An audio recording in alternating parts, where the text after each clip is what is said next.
slide. Well, welcome everybody. Here we are with our speakers from MSU and My Michigan Health. My name is Dr. Jeff Turk. I'm with Alma College, and I'd like to invite you to every year this annual Your Health Lecture Series. This is a collaboration between Alma College, SVSU, My Michigan Health, and MSU's College of Human Medicine. And it's held every year to expose people to a broad variety of topics that are interesting to a public venue, from researchers and physicians. Prior to this talk, Alma College students had the opportunity to sit with our keynote speaker and other faculty and staff from My Michigan and MSU to learn much more about what it's like to get into medical school, what the path is. We had a great discussion. Thank you. I'd like to announce or invite Dr. Kim Sikowski here. That's good enough.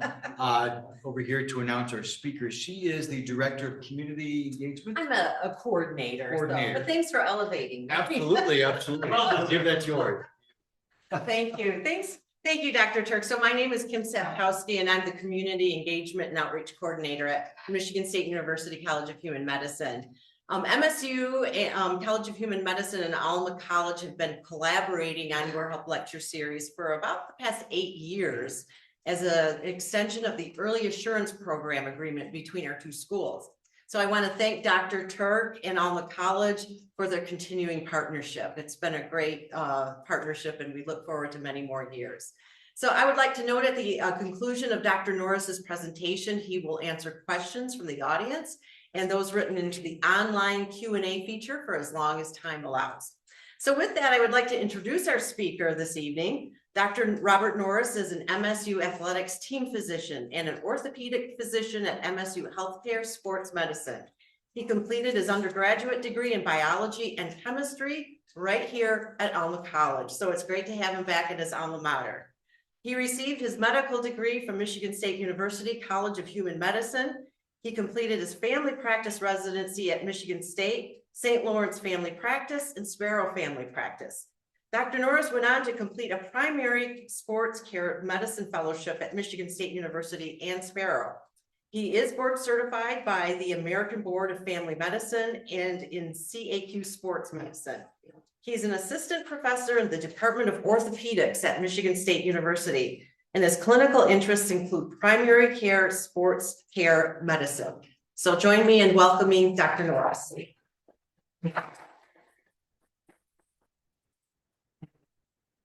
Thank you very much. I appreciate that introduction. Again, everything was on point there as well. I'm not an orthopedist. I'm a primary care sportsman, just to get that clarity out of there. So family practice background.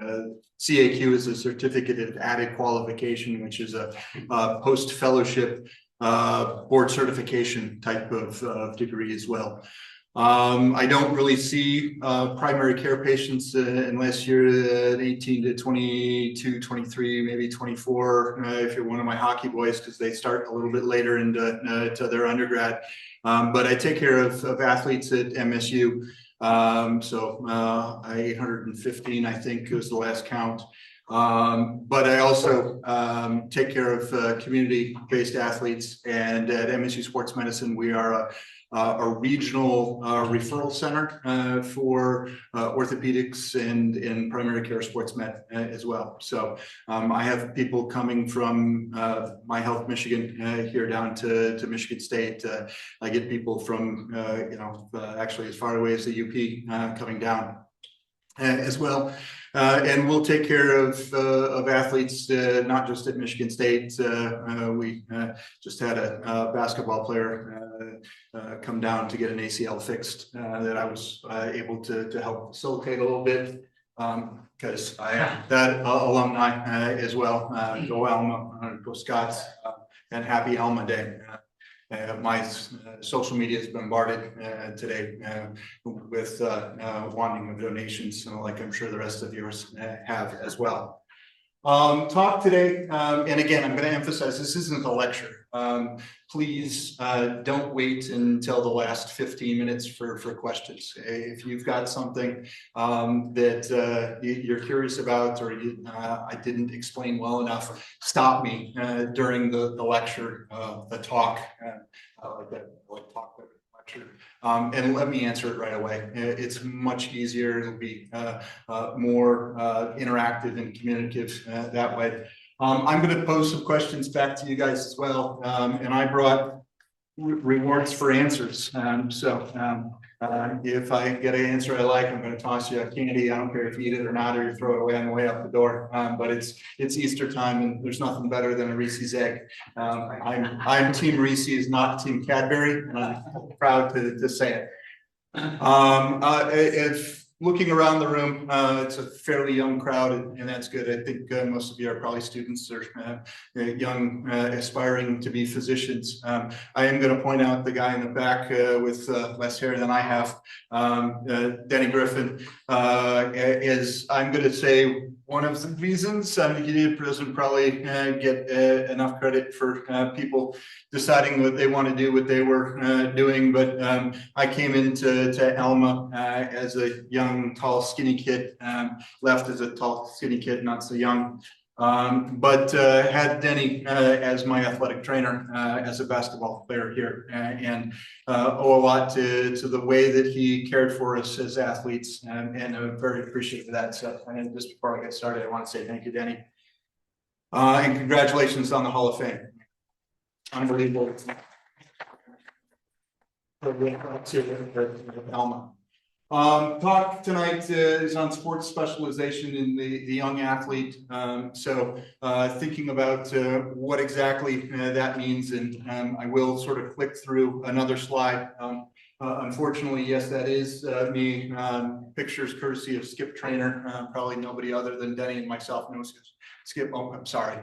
One other person knows who Skip was. He was the one social media person here at Alma back in the early 90s.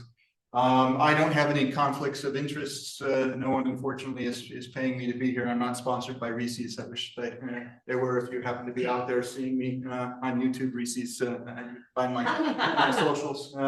Alma College class of 92, College of Human Medicine class of 97. In thinking about sports specialization, I'm going to open with a question for everybody how many hours per week do we think a young athlete, and I'm going to just arbitrarily pick 12-year-old as being a young athlete, but how many hours per week should a 12-year-old athlete train? Any guesses? What's the right answer? We'll get to what the real answer is. Go right ahead. You count practice as part of training? Practice is part of training. 10 to 12. Anybody else got a guess? 15. 15. I'm going to throw it. I almost got it there. 6 to 7, so less. So we've got a small amount, we've got a large amount, and we're getting it there. All right. You're going to learn I didn't play softball for day. But we'll get them out there as best we can as we go. So we're gonna get through the sort of whys and hows and what's too much and what might not be enough, and it's kind of a big question. And I left it being big like that for a lot of purpose because it allows me to expand on this a little bit. I didn't say what type of athlete, and it does matter what type of athlete they are. And there are some 12-year-olds that are more developed than other 12-year-olds as well. A 12-year-old female is a lot different than her 12-year-old male counterpart as well. So again, why does this matter? We got a little video running there in the background. The kid that jump center is my youngest. She's going to steal the ball. Maybe almost turn it over. Well, shoot. Yay, we can score.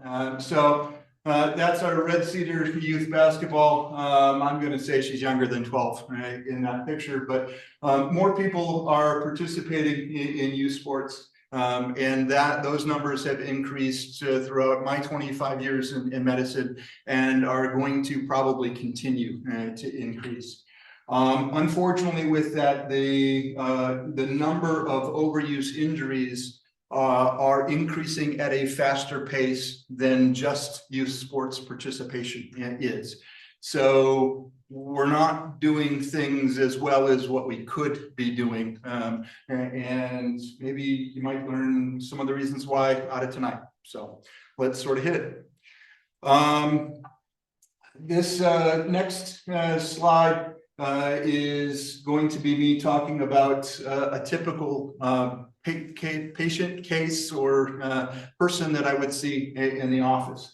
It's a 12-year-old coming in with progressively worsening elbow pain, usually a dominant arm. And I'm just going to sort of leave the initial background as being year-round baseball participation standpoint. Again, it's common. It's common now, not just in the spring or summer.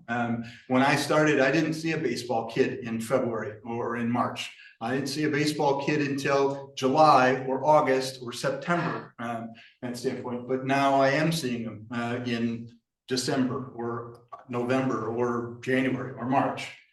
Anybody know who that baseball kid is? Nope. More famous than David Price, at least as a 12-year-old.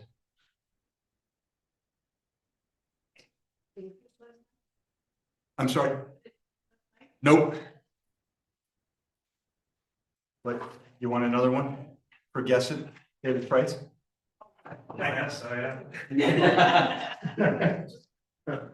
I don't know if he pitched last night or counts. Yeah, I know. This is Danny Almonte. He's the kid that no one really believed that he was 12 in standpoint and led the New York or Mideast kids to the Williamsport World Series with it as well. So again, interesting to see how he wound up turning out or not turning out with it as well. But he mowed down the world in the Little League World Series back in 2007, maybe. It's been a while. That's why you guys didn't know who that was. But he had a good couple of months worth of fame.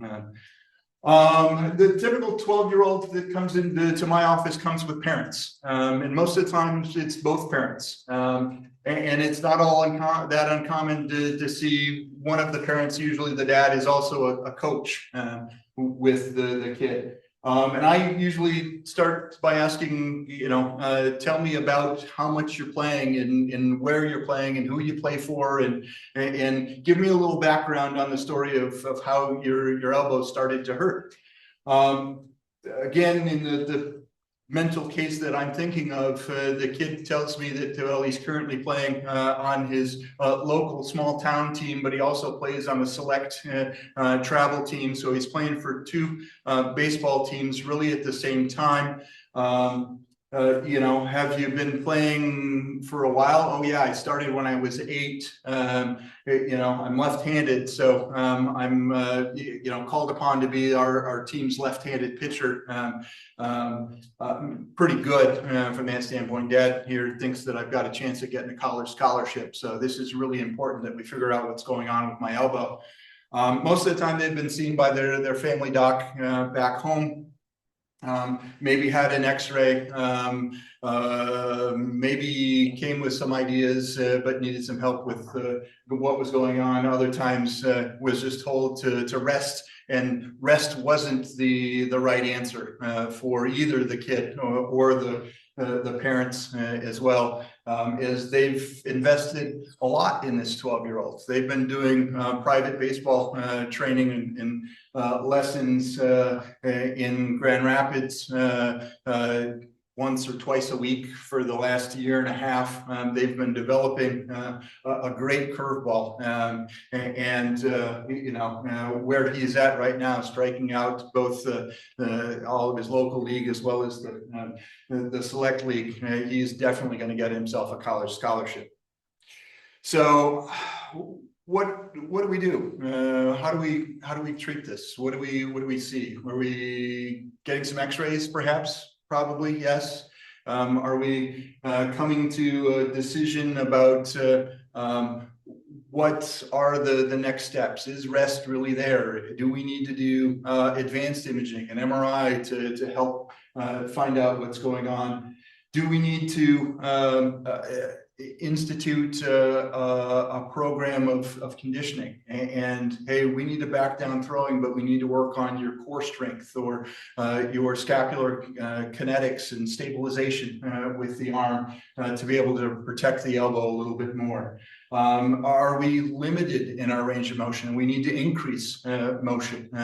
As a lot of times we'll see kids are actively growing and will have tighter muscles and really need to be working on stretching.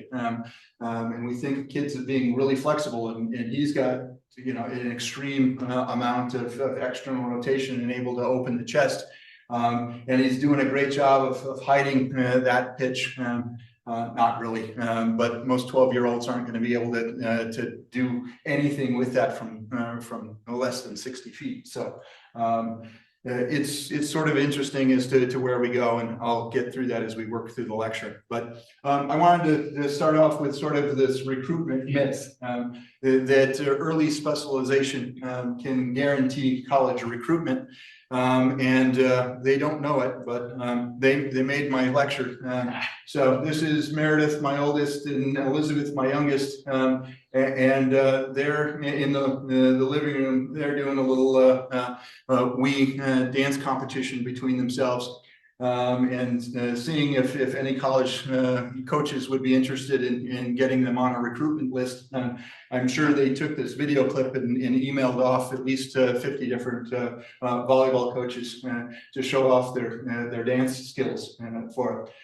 The answer is no, that early specialization does not increase the likelihood of being a college athlete. In fact, actually, that many college athletes participated in multiple sports. So, Denny, how's her form? She more of a slap hitter, or she power? On the other side. All right. Well, she's strictly a righty, so we're not going to get her on the other side. But this is Elizabeth's really only foray into softball was in the backyard and standpoint. So I tried to get little snippets of everything of the girls and what they did as they were growing up. I, for some reason, blocked soccer out, and so there isn't any real soccer pictures. The odds of progressing into NCAAs for youth athletes, again, if we're making the scale 100% of youth athletes, that's the 100% that's on there. Really, only about 32% will play high school sports from youth sports. For that, we're down somewhere around the 10 to 12% range for participating in an NCAA sport. And it's less than 1%. So believe it or not, there is a small little sliver on that part of the graph there labeled professional as well. So the odds of having your 12-year-old actually make it to the Major League Baseball or minor league baseball is really, really, really unlikely. I can tell you, you know, I have been doing sports medicine, taking care of young athletes and baseball kids. I can count on less than 4 fingers the number of current professional baseball kids that I've taken care of from when they were yay high. But I have seen it, and they are out there as well. Yeah. Just curious, does this data ever? It goes in front of them, not in a graph form on a PowerPoint presentation, but it goes in front of them with me telling them that, hey, I'm not taking away your dream, but you also need to be good at, students. And I will talk to them about, hey, what are you thinking about, doing at college? And where is that going to lead? And again, the 12-year-old boy is probably going to answer, I'm going to be a professional baseball player. The parents need to recognize that, the odds of him doing that, even with every single private lesson you can give him, are negligible. Make sure you're studying hard and doing well in school and preparing for what's life like after being an athlete.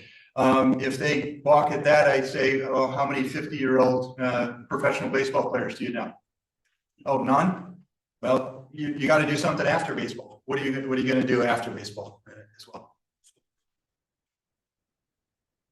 Correct. Yep. Yep. And then we have a discussion of working harder got you here in the office. Yep, you're right.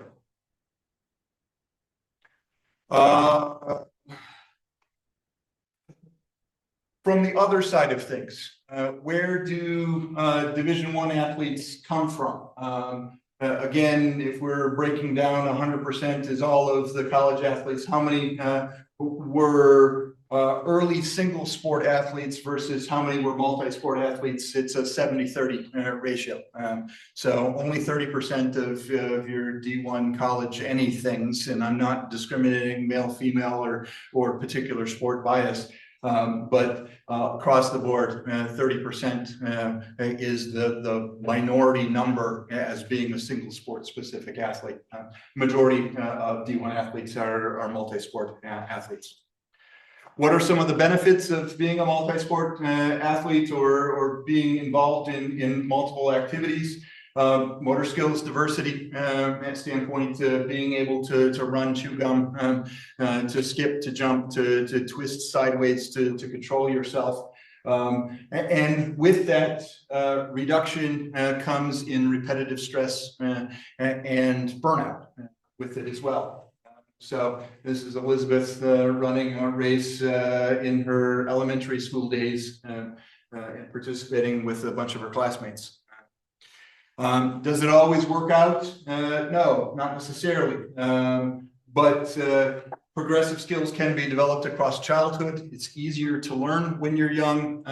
It's easier to carry on those sports as you continue on through life. So again, this is going to be a slide if it runs. Yes, it is running. It's just in slow motion. And we're going to see her in her golf skills. And she puts the ball off of the protector to prevent the next guy from getting hit. So you aren't always going to be successful in every sport with it as well. Adolescence and adolescent growth physiology is important with it as well, as if we were to specialize early, we're in a vulnerable stage in our younger patients' lives. Growth plates are developing. There's going to be rapid growth spurts that occur, a difficult time controlling limbs or understanding where their limbs are at these particular times. So here's Elizabeth working on her core stability while riding a horse down in Ithaca, where grandma lives. If you ever have the opportunity to be horse parents, have the horses at the grandparents, much better. Again, small little graph showing growth plate vulnerability, and again how that vulnerability occurs during adolescence, when a lot of times people are thinking about their specialization. The periods of accelerated growth increase injury susceptibility. So the dip in the curve again happens around the 7 to 8 age range and carries through the 15, 16-year-olds.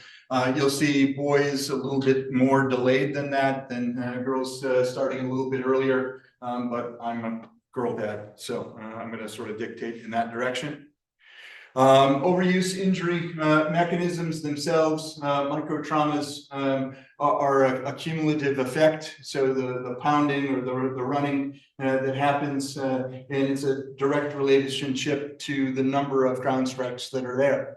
This is also a common question that I get asked by parents and athletes all the time is can I train hard or should I train longer?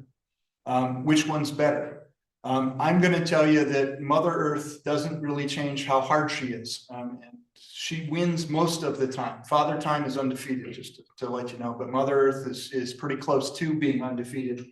And the more ground strikes that you have, the more repetition that there is. So it's the longer training. I would rather have somebody do a speed interval workout in a shorter period of time with fewer number of ground strokes, minimizing contacts or micro traumas, than I would to see that kid go out and run longer distances. And that's a little counterintuitive for a lot of our cross-country longer distance track type athletes as well. So we've got to make sure that they can understand that they can be aerobic machines without having to have micro trauma type forces.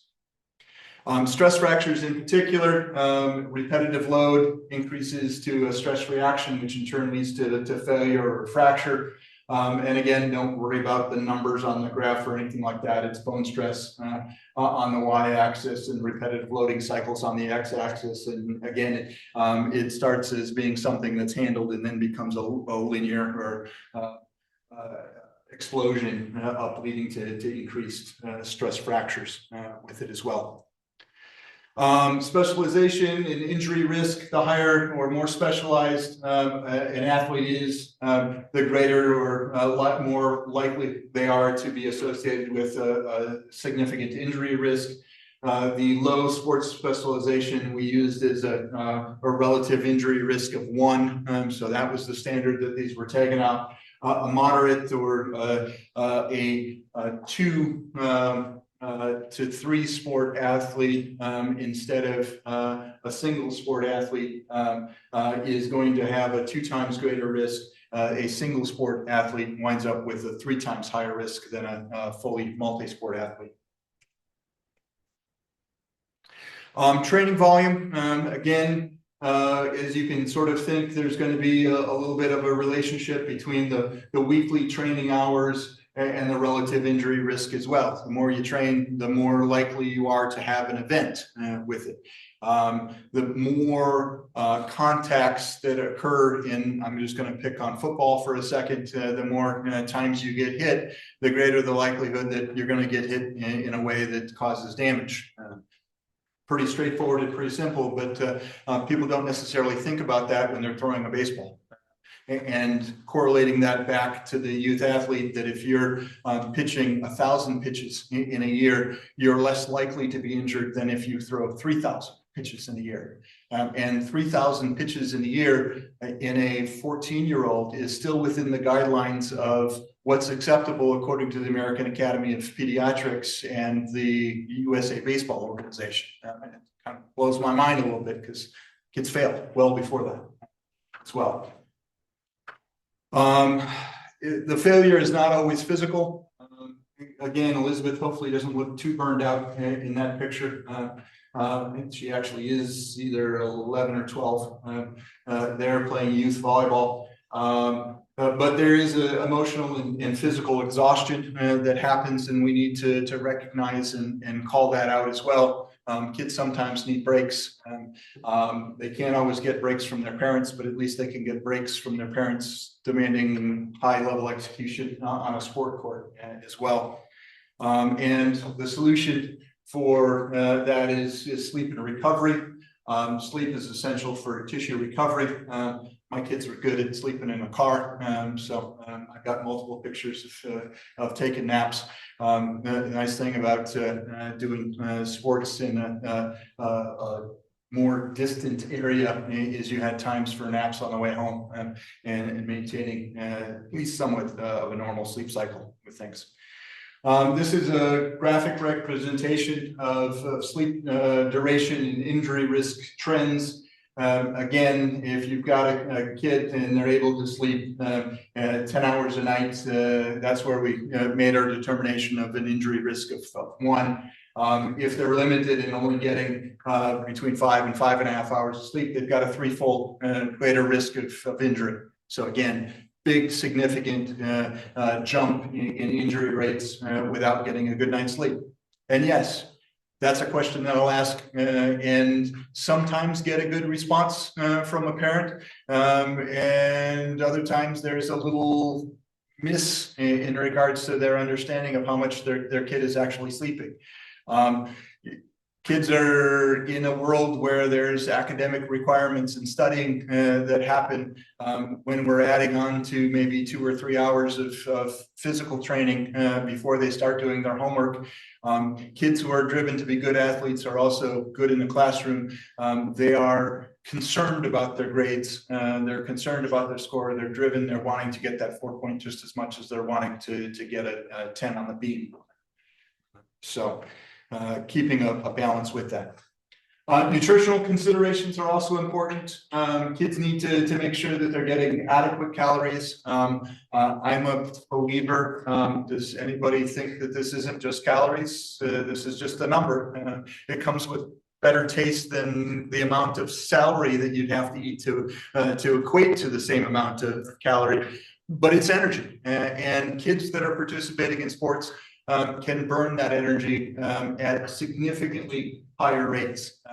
So when you think about us as an adult needing the American Dietetics Association 200 or 2,500 calories per day, a kid, who's growing and competing in a sport or multiple sports may be able to eat 4,000 or 5,000 calories per day just to maintain their nutrient requirements.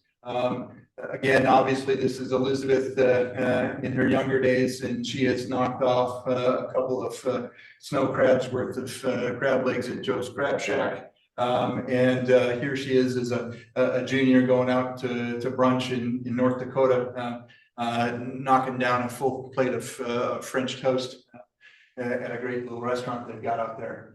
Hydration, also important. What are we now? We're a Gatorade school. Is Elma Gatorade, Powerade? Not any of the above. Not any of the above. I got asked by the baseball coach, how do we get a nutrition station? My answer was just ask Gatorade. They'll set it up for you, right? That's what happens at Michigan State. We have the advantage. Does Gatorade or Powerade offer anything better than the bottle of water, maybe with Reese's peanut butter cup that's got enough sodium to fulfill my daily needs? No, it's calories, it's fluid, but we have to take the time to be able to get that fluid in. And so if we are training in environments that lack the ability to adequately hydrate, that's going to potentially lead to problems.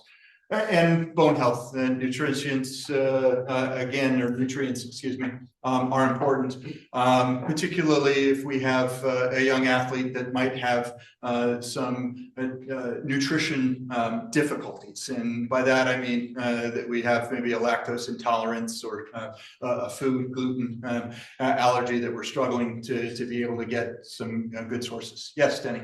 Since you brought up Gatorade, question I have, a lot of these kids, energy drinks in your hands in the morning. I'm not a big energy drink myself, but what's your take on? Yeah.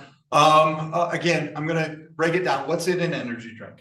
Okay. Most of the time it's caffeine. It might contain some amino acid breakdown, taurine or something from that standpoint. That there is a little bit of evidence that maybe indicates that you're feeling more mentally stimulated by that amount of caffeine.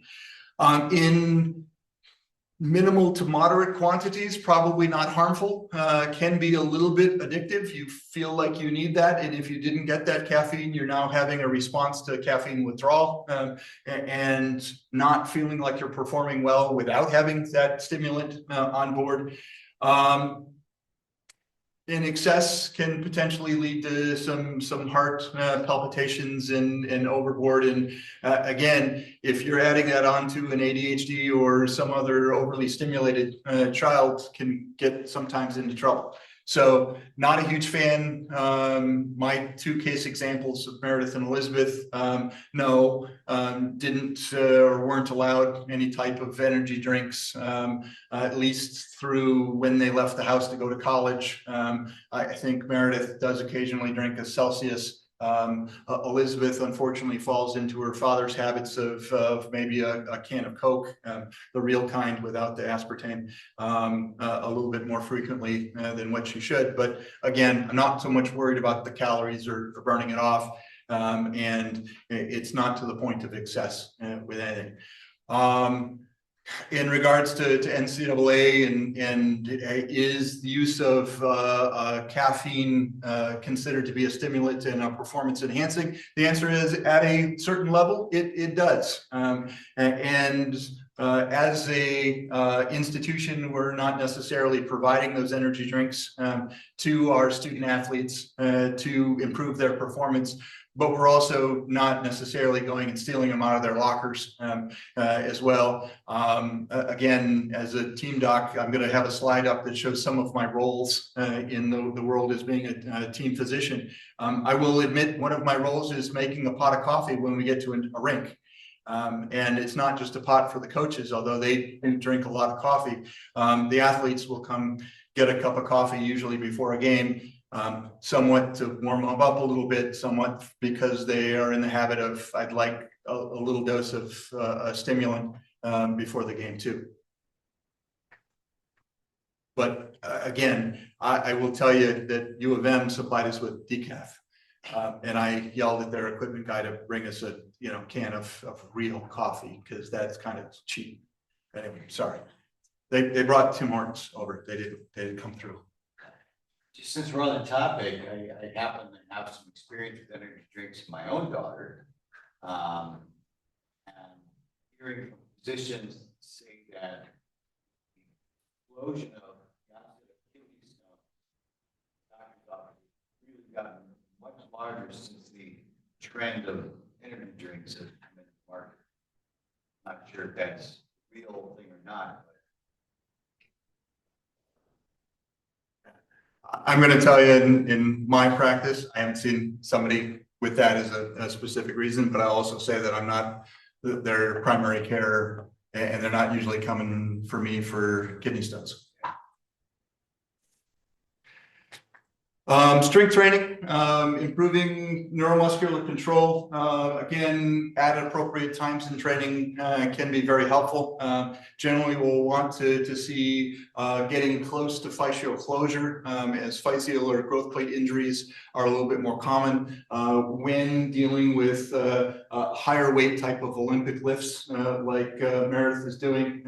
This is her going into her senior year, I believe, and I think putting up either 300 to 350 on a deadlift there. But that's her getting started. And she was working one-on-one with a personal trainer at his CrossFit gym and doing a lot more body weight type exercises, developing neuromuscular control. And I'm going to say that you can start prior to fascial closure, usually around 10 to 12, depending on the individual and their development and how well supervised they are. Yeah, That's exactly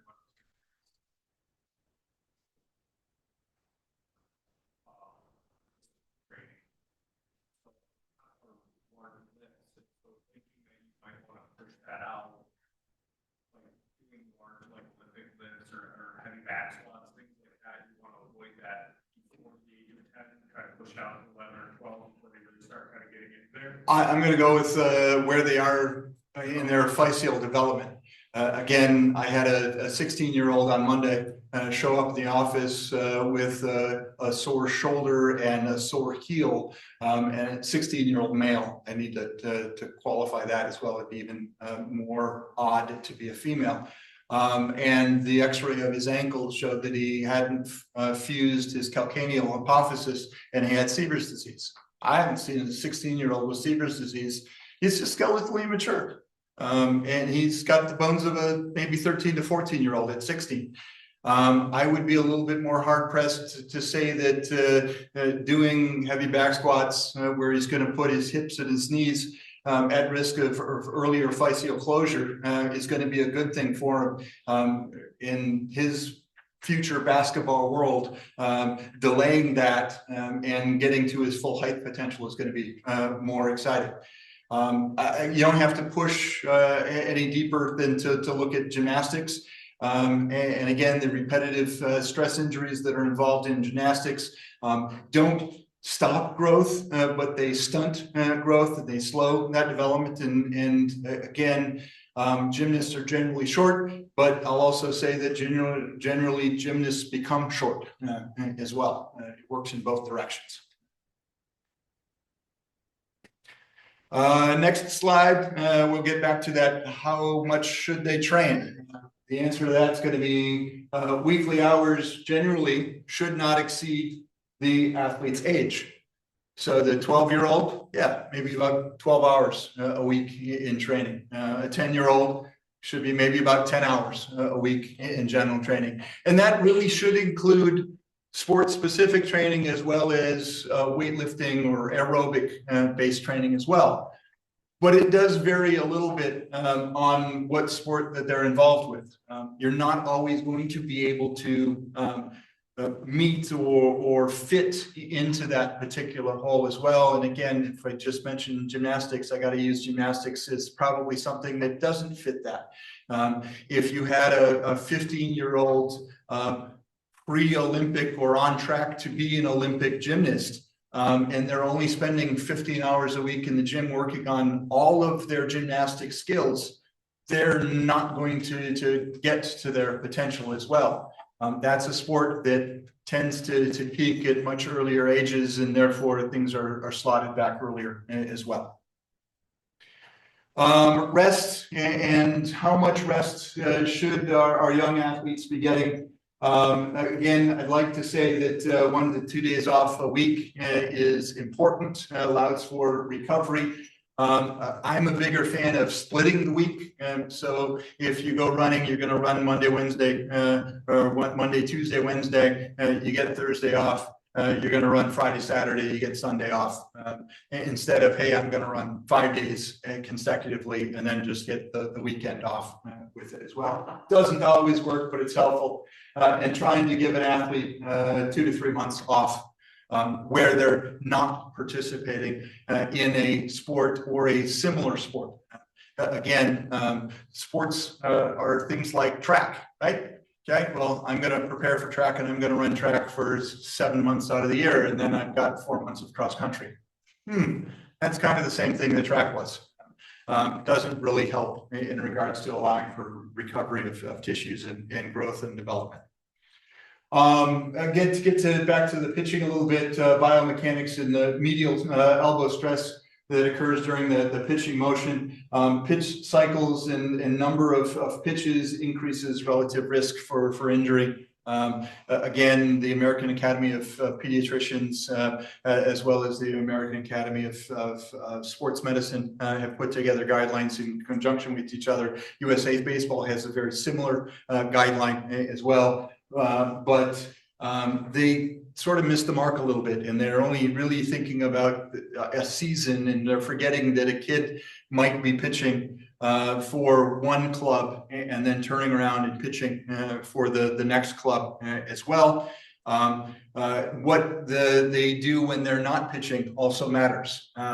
Has anybody seen a catcher walk the ball back to the mound every single time? No. So if you take that best athlete going to be a good pitcher and you put them in the probably more important position of being a catcher and helping to run the defense and help to get the pitches coming across, they're throwing the ball more and have a 3 times increased risk of injury if they're pitching and their secondary position is catching with it.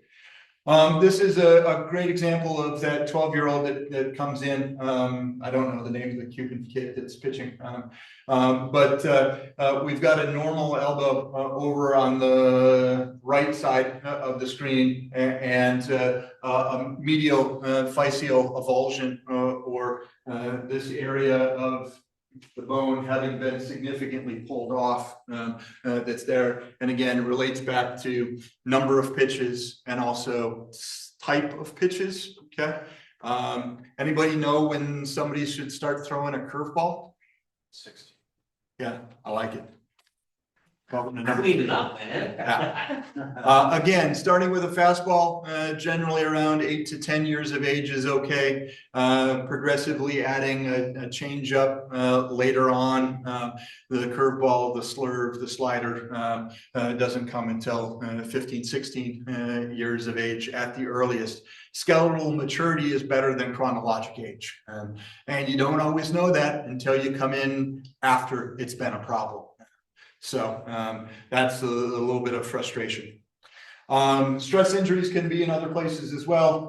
Here's Elizabeth as a junior. It's got to be junior. She had her senior year of track canceled due to COVID. So state title winner at Corona. Won a couple of individual events, but she's running against a gal there from DeWitt that has some funny things on her shins. I don't know that compression stockings do a darn thing. 25 years, people wear them all the time, and I have never seen a compression stocking prevent a stress fracture. That's what we've got arrows pointing to there on the tibial x-rays. This is actually a pretty nasty type of tibial stress fracture. It's in the anterior aspect with a little dreaded black line there. We do see some periosteal callus on the image there on the right, indicating that there is some healing, but that's the type of stress fracture that leads to the rest of her teammates puking when her leg snaps and the bones go snapping out from her shin. Another sport specialization, young athlete type of stress injury is a pars stress fracture. This is a lower lumbar stress fracture that occurs with repetitive extension exercises. In males, it's maybe your defensive lineman that's coming out of a 3 or 4 point stance and hitting. In a female athlete, it may be a volleyball player who's swinging. It may be a tennis player who's serving. It may be a gymnast that's learning how to do her back walkovers. And instead of doing 1 or 2 of them, she does 200 of them in her 2-hour practice that night. So we've got a discontinuity of the pars, or the connecting parts of the vertebrae as it goes around the corner, leads to pain, bright signal on a T2 imaging or stir imaging on an MRI, and comes into the office complaining of back pain, gets put on a brace, and generally in 2 to 3 months has resolved and is back to sports. What are the different roles to help to negate this? Well, there's a role of the sports medicine physician. In theory, it should be education, correctly diagnosing and helping with return to play guidance with it. In my world, I like the role of the sports medicine physician holding trophies.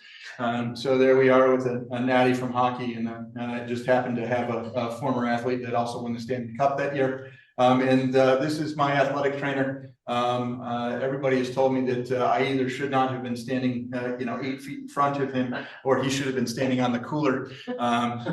Patty's a little shorter than I am, but we're holding the Big Ten regular season hockey trophy from the visiting training room in Minnesota this year. The role of the parents is to try to encourage and develop a balance within our student athletes and kids, and also to be the chief monitor of workload. We can't have the parent being the driver of hey, when we get home, we're going to go into the backyard and work an extra 50 pitches in on that curveball. We really need to allow coaches be coaches and parents to be supportive and help to make sure that their needs are met. And then finally, we have roles of coaches. This is Adam Nightingale, just named Big Ten Hockey Coach of the Year that came out today. And this is a press conference, unsolicited. I didn't ask him to do this, but I don't know if we have volume. Probably don't have volume. It's going to be a bummer if we don't have volume. He's essentially just saying that we're looking for athletes that are involved in multiple sports. And his press conference talking about the Olympics and how the Olympics are a driver of kids into hockey and youth hockey in particular. And he doesn't want that. He wants kids that are playing baseball. He wants kids that will put down their sticks and play football in the fall. And we're going to have an NHL draft pick that is going to be in this year's upcoming draft, probably number 2 or number 3. who won a state title as a quarterback for Edina in Minnesota. Don't worry about it. Don't worry about it. I've explained it. It's done with it already. So All right. it's nice to hear that coming out of one of the coaches' mouths. That makes it easier as we're working with our patients and being able to say, hey, look, you know, if you went and you surveyed NCAA coaches across the board, they are all going to tell you that they want that multi-sport athlete. Tom Izzo has said the exact same thing that Adam is saying here as well. And you're going to get the exact same thing from Jason Crane or Jake Boss, baseball coaches either at Michigan State or here at Alma as well. Very, very, very comfortable about saying that they need kids that can move. Matt Chauvin, we work on our motility and our stretching, and it's hard to teach that when they're 20. It's way easier to teach it when they're 12 and they're a little bit more pliable, and you can work on those skill developments of movement and translate that well. There's also rules that are involved with the athlete as well. Reporting pain early, feeling balanced, stand up paddleboard, she's balancing in their life as well. There was one year that they actually got to play with each other. Again, to summarize, there's evidence that early specialization does lead to increased risk injury. Here's Elizabeth with a sprained ankle from getting undercut by one of her middles when she was a setter, and sticking some needles in to try and increase vascularity and minimize that swelling and bruising that she has, using Game Ready to again try and decrease some swelling. Getting good rest, adequate rest, diversifying is a key or hallmark in injury prevention. Again, those are a couple of her coaches that are napping in the car with her. I don't know why I took pictures while I was driving. Don't do that. But it was always fun to see everybody getting to sleep while I had to do all the driving.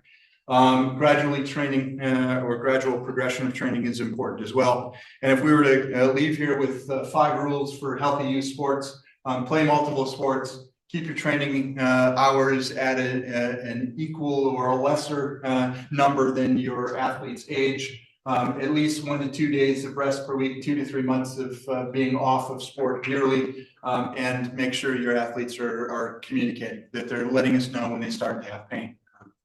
There. And closing message, healthy athletes perform better and stay in sport longer, and occasionally they even like each other as adults. So there's Meredith and Elizabeth, trips where I'm from, Traverse City. Any questions?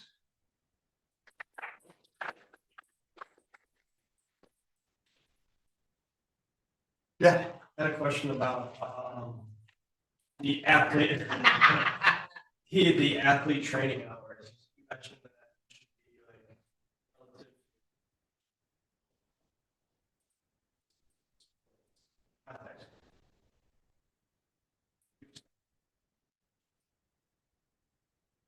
No, I would. Yep, absolutely can. Was just asked in regards to when kids are training in sports-specific activities, football, hockey, where there's contact, would we reduce the number of hours of training because of increased chances of contact or number of contacts that would be involved in that sport or that sport-specific?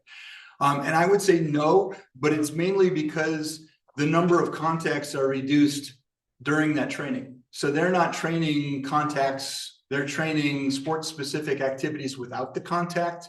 And again, spring football started yesterday. So Michigan State did not put on full pads and go hit each other on the first day of practice, even though they had practice and they could have used that in a contact situation. And football is contact/collision based. If we would just hit harder, we might be able to beat that school down the road a little bit more frequently. Training is, again, could be lifting weights. It could be running 40s or splits or, cross courts. It really is based on what they are. Our hockey team, at all points in time. They pride themselves on training hard. They've got fitness and sports performance people who are monitoring their output on a second by second basis in games as well as in training. And they have practices that are less than an hour and a half. And they're practicing 5 days a week, sometimes 4 days a week. Again, if you can get the output where it needs to be, the duration or time of practice is not as important. It's tough if you're coaching that youth basketball team that I started with, okay, and you've got 16 little girls that are skipping and not paying attention and not interested in learning how to bring their knee up with their elbow to do that layup correctly. It's going to take more time, but they're also not really training during that time that I'm going to say, counting those hours. So you got to play it smart and not necessarily play it strictly by a clock too. We have a couple of online questions. And if you could repeat these for our audience, online audience, that would be great. A person writes, I just heard about the FIFA 11 Plus program. Would you recommend this as a warm-up for all sports? Okay, I'm not exactly familiar with FIFA's 11 plus, but I'm assuming it's 11 dynamic exercises. The question was, would I recommend a specific FIFA 11 plus way of warming up and translate that to other sports in general? And I'm going to tell you that any type of dynamic body awareness, mobility, exercise program is a good thing across almost all sports. Now, again, to do an ACL prevention program for a swimmer, I'm not as much worried that swimmer needs an ACL type of warm-up. So I would say not necessarily across all sports, but sports that have similar dynamic and kinetic expectations. Yes. Yeah. I'm still going to throw it back. It's not good practice. Yes, and I do recommend cross training, not just would I. Absolutely, absolutely do. If you were to do a muscle biopsy, it was John Davis in kinesiology here that would have done that. And you go take that muscle cell and you put it underneath the microscope and you ask that muscle cell, how are you an aerobic machine? It has no clue. It just knows that it's been trained at a sublactate threshold for an extended period of time and its mitochondria have gotten to be better aerobic power horses, okay? So yes, if I can decrease the number of impacts on Mother Earth, I've been successful and I've been able to train aerobically. You're going to be a better runner by sitting on a bicycle. You might not like it. You might not be as social as if you were out running with the rest of your teammates, but you can do that. The other thing I just could have sort of tee into, because it's a good thought in sports medicine, but also in the world of kinesiology and training, is your cross-country coach isn't coaching every single cross-country athlete differently, okay? They're setting a running program for usually the number one athlete, right? Okay, what's happening to that number 7 kid? They're getting killed, right? That senior can handle that workout that they've trained for 4 years to be ready to be able to do. That 16, 17-year-old is skeletally and maturity much different than the 14-year-old freshman is. You got to be thinking about how you're adapting those training programs. And it's okay as parents, it's okay as team physicians to write notes to say, hey, coach, you know, yes, you need to push your kids, and your involvement in winning relies on them doing better. If they're coming to see me, they're not doing better for you. Yeah. An online question wants to know how diverse the sports need to be in multi-sport athletes. Do they need to have different movements like someone playing golf and soccer, or is it also okay to play sports with similar movements like soccer and football? Yeah. I'm gonna say it's more helpful to have different movements, but related movements are okay as well. And I don't think that it's not a black, white, and put one dictum down across every athlete with it as well. Overuse training is overuse training. If we're pounding the earth and we're cutting and twisting, and both sports do that, that's okay, but they're doing it also a little differently. No one is going to say that lining up 11 on 11 and slamming into each other is the same as playing 11 on 11 on a soccer pitch. And the amount of running for a midi is different than it is for a defender on the lacrosse field as well. So those individual differences are important.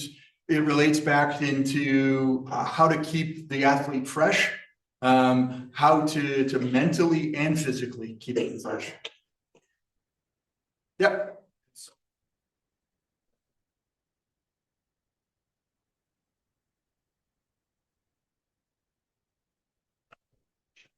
But you obviously are well aware that the younger group, right, there's this push for year-long participation in our sport, specifically travel ball. And do you think that part of those overuse injuries is because at that 10, 11, 12-year-old age, you get this standout athlete where you are the option for us to make it to this next level? Yeah. Right? Yeah. Where does that push come from? That's the other wonderful thing is it's large business. It's multi-million-dollar club volleyball is where I'm going to go with there. If your club team is more successful, if it plays at more events that's seen nationally, you're more likely to have a sponsorship from Under Armour or a sponsorship from Adidas. And that means more revenue in the club director's pockets. That means that the parents have a greater likelihood of their kid being seen by a coach to be recruited somewhere. It's driven as that business. The team docs and the parents' role needs to be what's best for Johnny or Billy or Susie, and trying to hold reins as much as we can, understanding that, yes, it'd be great, but I'll also tell you that no 10-year-old is getting a college scholarship. Okay. It doesn't happen. You saw the tall kid, that's my oldest. She's an Under Armour All-American, or was in high school. She was Miss Volleyball in the state of Michigan. She had multiple Big Ten offers. She was first offered a D1 scholarship as an 8th grader. She played 6, 7 years of volleyball in a lot of other sports. And the college coach, University of Central Florida, Todd Dagenais, now is the head of Love Volleyball. He didn't want her in a particular role. I'm taking you as an athlete. You keep doing what you want to do. I know your parents. I know how you have worked to get here. I'm comfortable about saying, if you want to come to Central Florida, we've got a spot for you. And that involves, at that time, it was about $360,000 worth of scholarship money for 4 years. Okay, thanks, coach. Todd also was an assistant coach at Michigan State, where I was the team doc for many years before that, and knew Meredith when she was coming to Michigan State volleyball games in a car seat. Okay, not a perfect example, but it's business, it's dollars, and it's hard to fight dollars. But the percentage of those kids as 10, 11-year-olds being professional athletes, go back to that slide, it's less than 1%. I hope you're, give me a shout out for helping you get over this stress fracture that you have right now, or the little leaguer's elbow and that medial epicondyle, it needs, 15 months to heal down after it gets a screw placed in it. Good luck to you. I'll be there to help. I know I'm going to be more successful if you're a multi-sport athlete. Yeah. Not really a question, but a comment.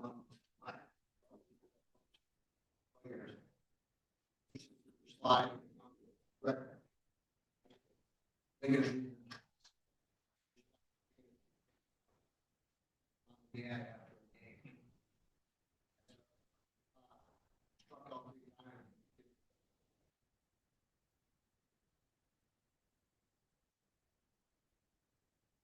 Yep. Oh, years.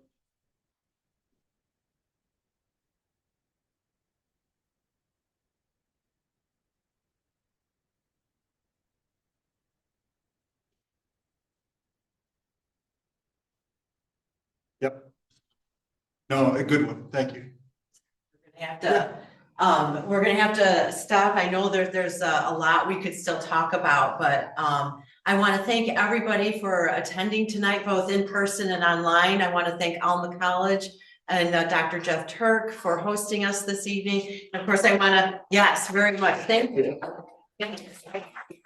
Thanks to Dr. Norris for taking the time to talk with us this evening. So thanks for joining us. I hope you have a good night. Now that we're going offline, I'm available. If you got more questions, I'm happy to stand in and answer as much as you want. If you need to take off, take off. Yeah. I had a question with ACL injuries on the rise.